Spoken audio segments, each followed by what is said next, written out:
Hello and welcome. Our topic today is hallucinogens and culture. We're going to examine the way that various cultures throughout the planet have been influenced in their social and cultural and intellectual development by hallucinogenic substances in the food chain. With me in the studio is Terence McKenna, author, lecturer, explorer, and philosopher. Terence is the co-author with his brother Dennis McKenna of a book called The Invisible Landscape, Mind, Hallucinogens, and the I Ching. He's also the co-author of Psilocybin, Magic Mushroom Grower's Guide. He is the author of a computer program called Time Wave Zero, and he's the co-founder and president of an organization called Botanical Dimensions, which devotes itself to saving botanical plants used in shamanistic traditions throughout the world. Welcome, Terence. It's a pleasure to be here. It's a pleasure to have you here. I think a good starting point for our discussion would be the ancient Vedic culture of India, one of the world's great and one of the world's earliest religions. The Rig Veda is considered by all scholars, I think, to be one of the most beautiful composite of religious hymns and deep philosophical discussions. And yet when one reads the Rig Veda carefully, one discovers an enormous emphasis on a mysterious, apparently hallucinogenic substance called soma. Yes, you're quite right. The ninth mandala of the Rig Veda is entirely devoted to singing the praises of soma, and yet we do not know what soma is or was. R. Gordon Wasson spent a considerable portion of his life researching this problem and reached the conclusion that soma was Amanita muscaria, a mushroom that is symbiotic to pine and birch trees throughout much of the North Temperate Zone. However, scholars have cast doubt on his identification of soma. Nevertheless, what we learn from Wasson's scholarship is that plants with hallucinogenic chemical principles in them have had an enormous impact on shaping the psychology of various cultures, both pre-literate and literate, throughout the world. It seems quite clear that the references to soma in the Rig Veda were not really symbolic. They refer to some actual plant substance. Oh yes, definitely. Some sort of plant substance was prepared and ingested by a priesthood who then used the ecstatic experience induced by that plant as the basis for all of their metaphysical and philosophical speculations on the nature of the universe. The case of soma is by no means unique. My own field of interest was the Amazon basin, where we don't have a great written literature, but we do have an extensive oral tradition and a tradition of hallucinogenic plant use that persists to the present day. Mm-hmm.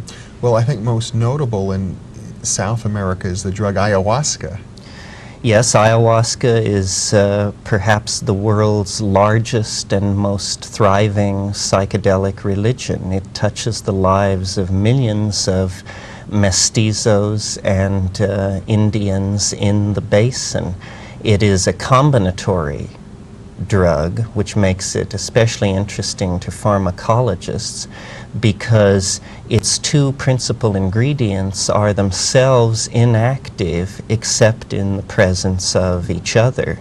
So what we have in the case of ayahuasca is an example of a highly evolved folk pharmacology. Mm-hmm. And how a discovery like this was ever made in the first place is one of the challenging questions that anthropologists have to deal with. After all, in a square mile of Amazonian rainforest, it is not unusual to encounter 50,000 distinct species of plants. How then did these so-called primitive or pre-literate people make the connection between the combining of the bark of one with the leaves of another boiled and put through a number of procedures to produce an intense visionary hallucinogen. This is an extremely interesting and, to this day, unanswered question. Isn't it the case that I believe it was the German chemist who isolated this the chemical active ingredient in ayahuasca, originally named it telepathine? Yes, that's right. Based on field reports of the states of group mind induced by ayahuasca, which is also called yahe, he felt it was fitting to name it telepathine. Now, the rules of scientific nomenclature are such that the first name of a compound is always given precedent, and about 20 years after it was named telepathine, it was realized that the identical compound had been isolated around the turn of the century from the giant Syrian rue, Pergamon harmala, and named harmine. So today, the active ingredients of ayahuasca are known as harmine, harmaline, and tetrahydroharman. But your point is well taken. What struck the early explorers and ethnographers into the Amazon basin was the fact that the people seemed to be taking this plant preparation in order to undergo states of community group-mindedness. And during these intoxicating intervals, social plans relative to migration, hunting, and warfare were undertaken by the elders of the tribe. And though the name has been changed to the more innocuous harmine, nevertheless, there's a continued persistence of the feeling that telepathic and group mind states are induced by this particular plant mixture. And it's particularly interesting in the light of the fact that the chemical constituents which make it go are in fact found endogenously in the human brain. These are not exotic compounds from the point of view of ordinary human brain chemistry. So there is a suggestion there that manipulation of neurohumoral compounds, brain neurotransmitters, and that sort of thing may in fact open the door to untapped areas of human potential. I would imagine that many of our viewers have seen the movie The Emerald Forest, which seems to deal with the use of substances of this sort in the Amazon culture. Yes, John Borman did a wonderful job with that movie. He was portraying the use of epina, snuff. That's a hallucinogenic drug complex that occurs in the eastern part of the Amazon drainage and in rural Venezuela. Epina contains DMT and is blown up the nostrils by a cooperative friend and induces an intense state of hallucinogenesis. Yes, that was, I think, most people's first exposure to the real richness of the visionary pharmacopoeia that does exist in the Amazon. And there's also the suggestion there, then, I guess, that DMT would trigger telepathic-like experiences or clairvoyant types of experiences. That's right, and DMT is also a product of endogenous human metabolism. It's interesting that the most intense of the hallucinogens, DMT, which you mentioned, are the ones which are most closely related to our own brain chemistry.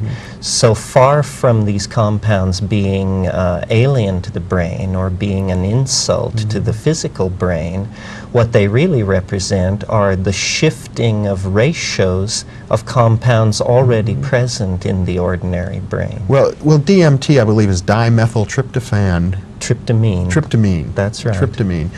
It's related to the protein tryptophan, is it not? It's related to the protein tryptophan. It's also related to serotonin. Serotonin is a neurotransmitter which occurs in all life and is most concentrated in the higher primates and most concentrated there in man. It is 5-hydroxytryptamine, while DMT is, as you mentioned, N,N-dimethyltryptamine.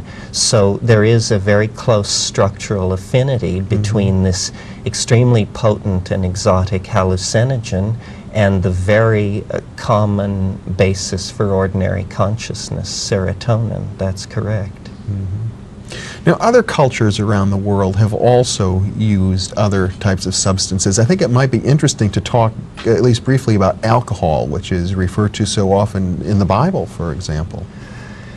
Yes, well, we tend in our culture to make a radical distinction between drugs and foods, with what we call spices sort of falling somewhere in the middle.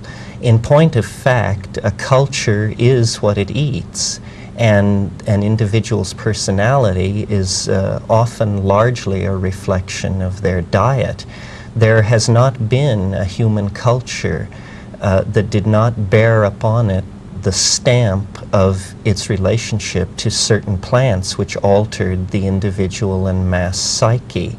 We can think of numerous examples, the influence, for instance, of sugar on the growth of 19th century mercantilism, or the way in which the British manipulated opium policy in the Far East, or, as you mentioned, alcohol, which has always been the drug of choice in Western culture. Who can imagine modern industrial office culture without coffee? These are major drug dependencies that have placed their stamp on the lives of millions and millions of people. It's simply that we choose to linguistically define it in such a way that the effect is not something most people are cognizant of. I think coffee is a very interesting example because when it was first introduced into our culture, as I understand it, was considered virtually a hallucinogenic drug. Oh yes, when coffee was first introduced into Western culture, it was associated with certain establishments where loose women and loud music were available, and the bohemian literati would gather and drink coffee and talk into the night, and it was considered quite a risque thing to be involved with. That's right. And wasn't tobacco also viewed that way initially?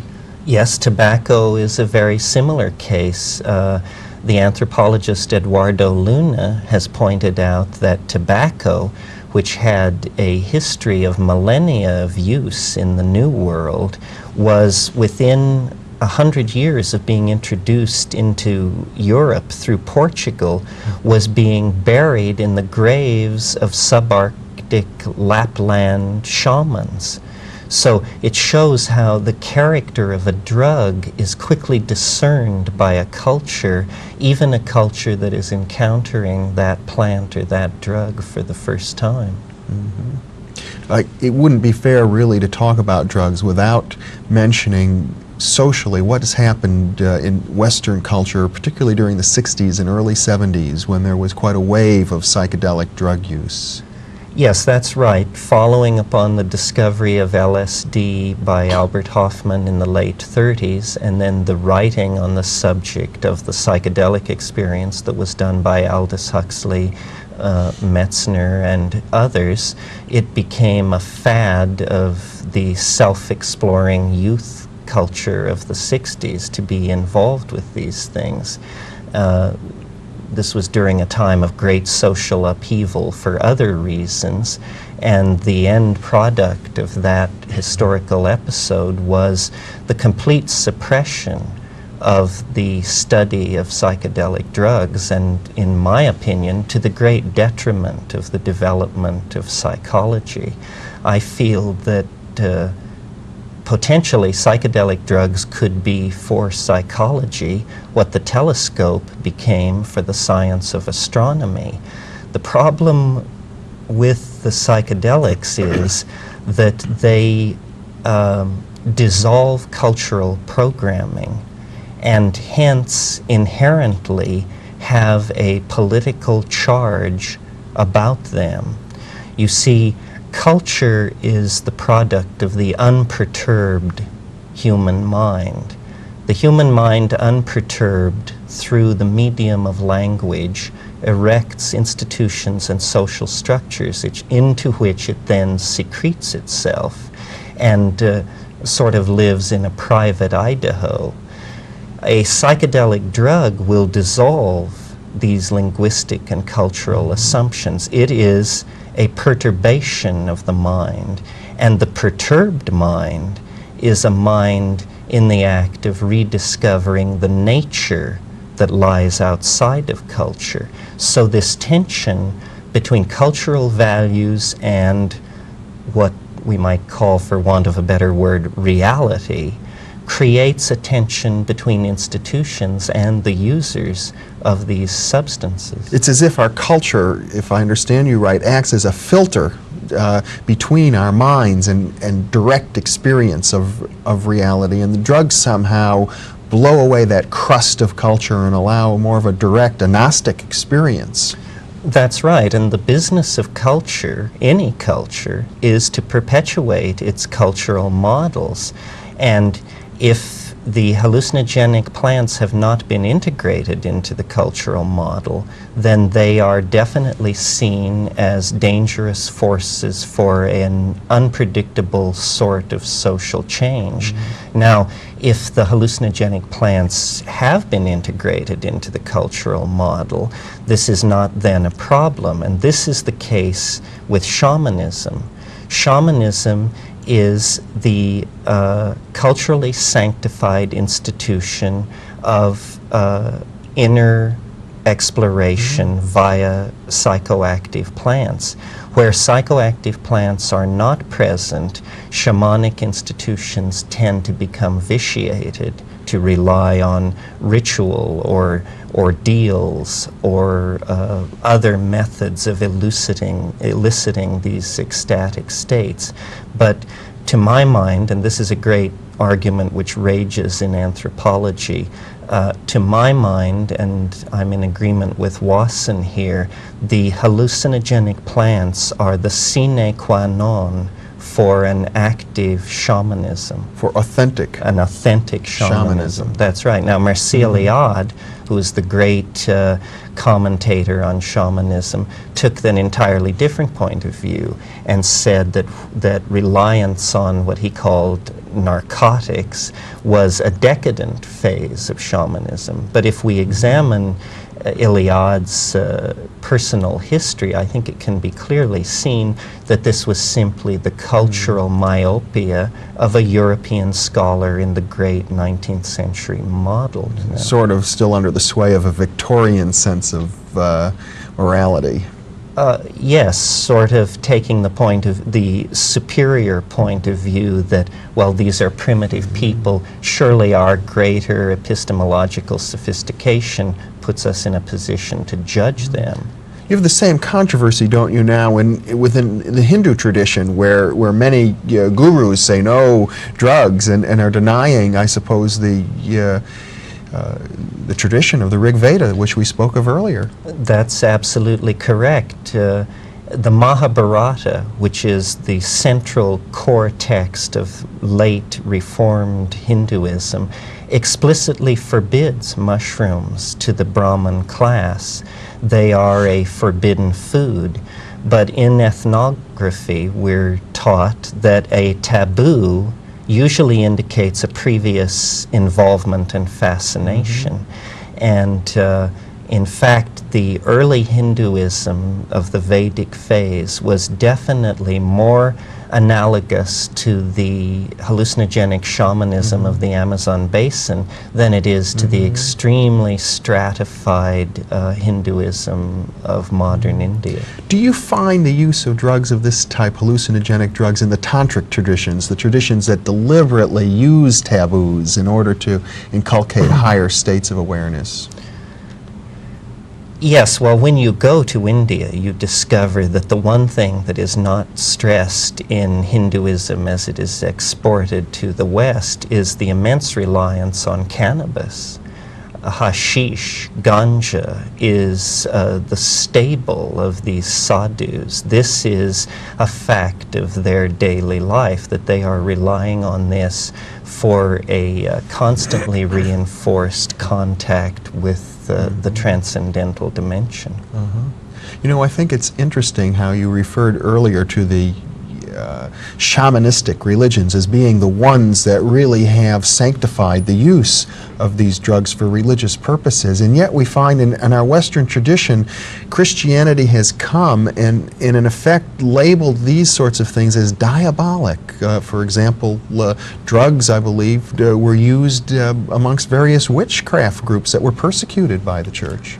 That's right. However, the church was concerned that the magic of the witches be seen as real, number one, and number two, entirely caused by the agency of the devil himself. And so the church downplayed the operational role that plants had in inducing these states, because after all, if the devil cannot lead you astray without the use of plants, why, what kind of devil is it?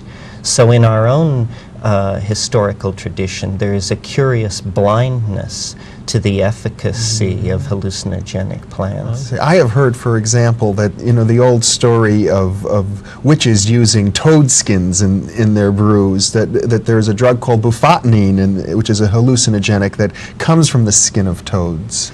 Well, there was excitement about bufotenine in the mid-60s. It was later shown to be non-psychoactive. However, since then, toads have been found which do secrete DMT-like compounds, and it's fairly clear that the cauldron chemistry of the witches, which relied on datura, hellebore, monkshood, henbane, these sorts of plants, was a powerful visionary chemistry. Although these compounds, the tropane alkaloids that occur in those plants, tend to be more deliriants and confusants than what I call the classical psychedelic compounds, which are more the tryptamines and the beta-carbolines. There are many chemical compounds in nature which are psychoactive, but a much narrower spectrum of these compounds are truly what we call psychedelic or mind manifesting. Now, other than the obvious spiritual and religious implications, which we see again and again in different cultures, even I suppose we should mention the Native American church and their use of peyote. What are the other kinds of cultural developments that we can trace to the use of these drugs?